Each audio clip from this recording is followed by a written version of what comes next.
Hello and welcome to Business Reporter's Data Analytics campaign, hosted by The Telegraph Online. I'm Alistair Greener and today I'm talking to Keesup Choe from Pi.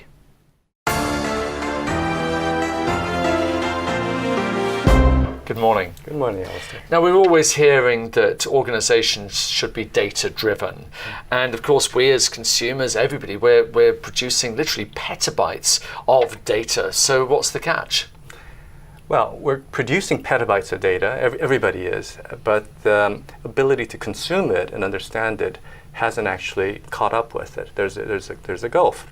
I'll give you a case, which is, let's say that you wanted to read every single tweet about Donald Trump. That's a lot of data, right? So it would be physically impossible to do this for humans to do it, and certainly most machines wouldn't be able to understand it. But what AI can do is actually automatically read every single tweet and then understand whether it's favorable, unfavorable, and whether it's changing over time. So what AI has brought to the table is this ability now to handle this massive amount of data and make sense of it. The other thing that it can do for us is to handle what maybe isn't as widely discussed, because the big data has been with us for a while, is this notion of wide data. And that is more germane for corporations and businesses, where it's not, each data set might not be massive. So instead of billions and billions of transactions, it might be millions. But you have lots of them to put together. So how do you link them all together, data sets that never designed to work together, to try to gain some insight out of that? So AI can help in all these areas with massive data sets and wide data sets. Okay, so let's look at those massive and wide data sets. What are some of the biggest challenges in turning this massive amount of data into actionable knowledge? One of the key decisions that an organization has to make is to form a data strategy. Without a data strategy, you can't identify what are the data sets that you might want to access to answer questions.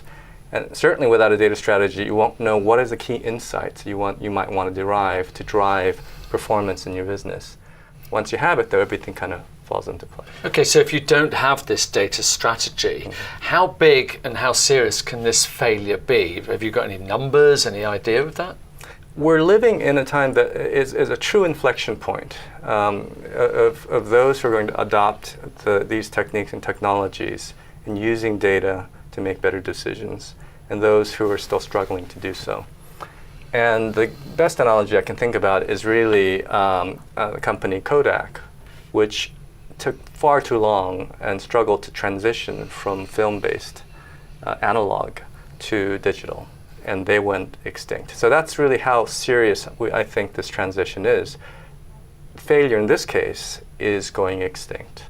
And how do you avoid going extinct? How do you avoid becoming the Kodak? What's the solution?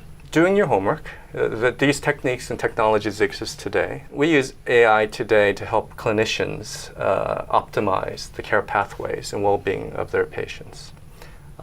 We use AI today to help supply chain managers manage their risk.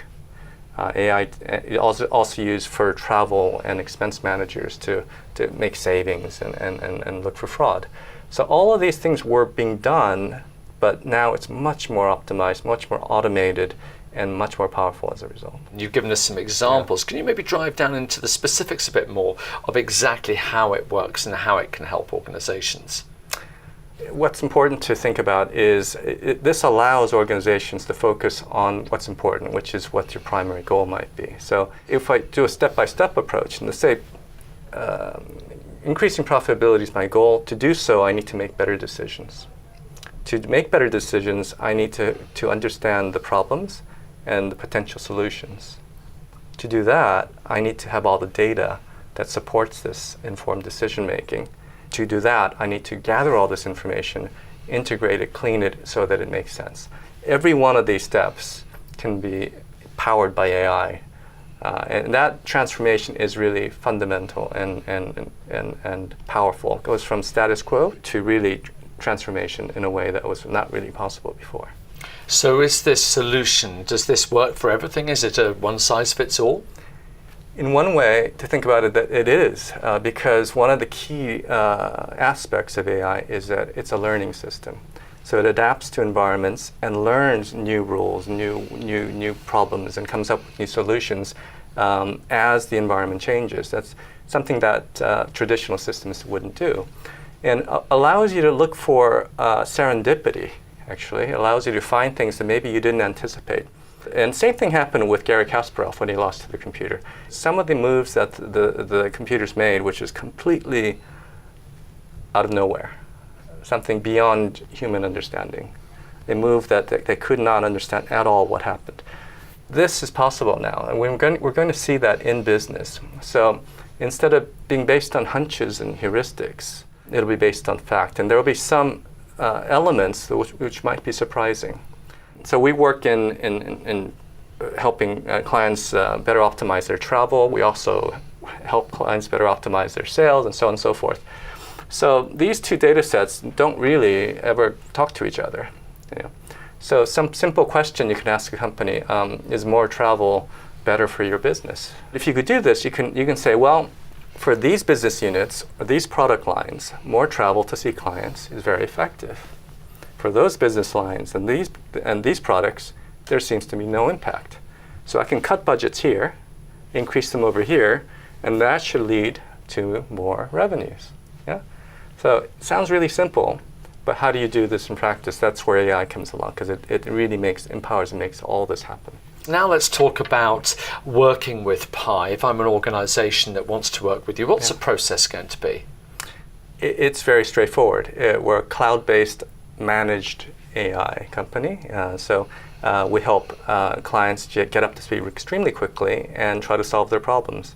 A lot of the work is done below the surface. All the data management, data cleansing, integration, all of those algorithms are kind of, you can look at them if you want, but you don't have to. The only thing you get at the end are just insights so you can actually do something with and make decisions on. It almost seems that AI has actually come of age now in this data-driven society that we live in. Let's look forward. What's next? What are the sort of trends that we should be looking at? I'm very optimistic about this. So one way to think about it is the first 40 years of computing has been about productivity. So teletype is replaced and so on and so forth. The last 20 years is about content and communication. And so now we're living in this world of innovation. So what if I could give you the time and because we're taking away everything that could be automated and free you up and give you the power to use data to explore ideas and make changes. And this is the real promise of AI, and we're going to be seeing, we're just scratching the surface, and it's going to be a very exciting time for everyone, especially at Pi. Well, as you say, very exciting times ahead, and it'll be fascinating to see how AI and everything else develops over the coming years. Keesup Choe from Pi, thank you very much indeed. Thank you.